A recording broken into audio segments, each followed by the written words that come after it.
मैं इस लाइव के माध्यम से अपने साथियों को यह भी बता देना चाहता हूं कि कल आंदोलन का प्रथम चरण है जो समाज ने बुलाया है।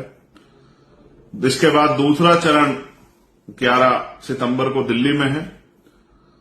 फिर आगे क्या करना है वो भी लगातार मैं आपको बताता रहूंगा। मैं तो चाहता था कि इस पर एक ओपन डिबेट हो।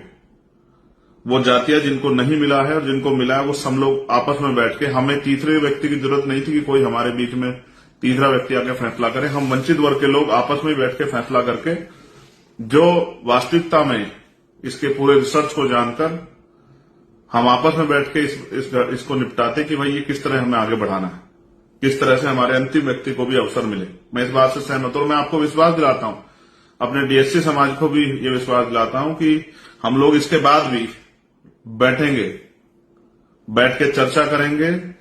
जिसको अवसर नहीं मिला उसको अवसर मिले, इसके लिए हम लोग संकल्पित हैं। मैं वचन देके कहता हूं इसके लिए हम लोग संकल्पित हैं।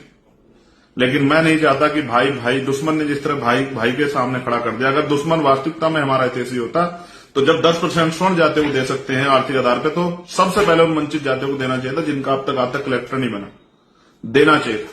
लेकिन सरकार की कोई मंशा नहीं है। आप जानते हैं किस तरह के फैसले और किस तरह से सबसे ज्यादा चुनावी लाभ लेने के लिए किस तरह से जो है प्रेस कॉन्फ्रेंस की गई।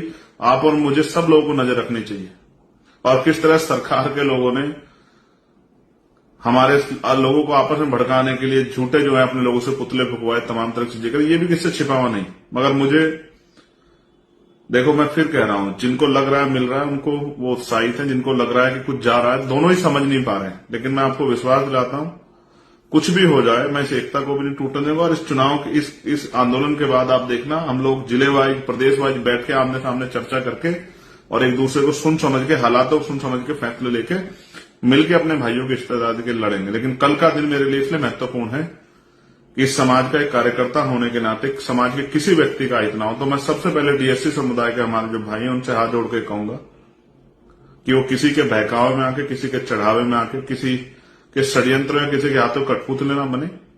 जिस तरह आप लगातार मांग कर रहे हैं संवैधानिक रूप से, आप अपने आंदोलन को लगातार चलाइए और समाज ने जो आंदोलन बुलाया है इसको भी शांतिपूर्वक तरीके से होने दें। दूसरा, फिर मैं जो लोग कर